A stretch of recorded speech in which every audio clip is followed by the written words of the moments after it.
Hello.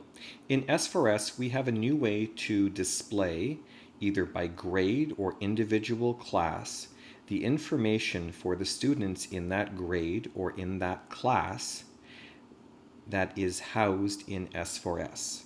So, I'm going to go through how an administrator, CERT, or central staff would find information on a particular class, and then I will show you how that works for a teacher. So the first thing you need to do is to select the school. Because of my access, I have all the schools. But as an administrator, CERT, department head, you will only have access to your school. You can then select the grade, which will show you all the kids' information. However, we're not going to do that. I'm going to instead click on a particular teacher. And then I'm going to click on one of his classes. I believe this is his e-learning class.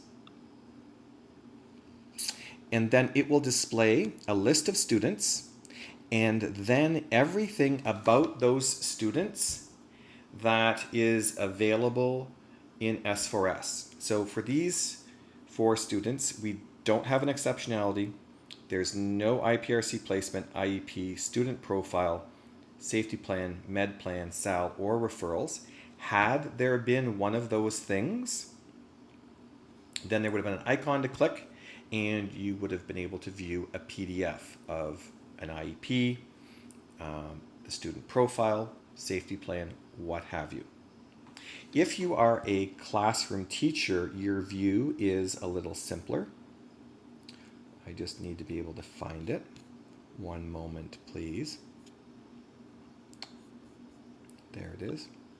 So, where you find it and how you find it is you start by logging into S4S. You click on Student Dashboard and select Class Summary. You simply select your school. Your teacher name will appear.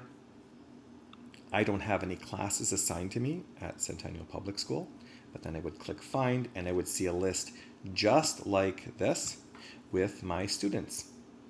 Hope that helps.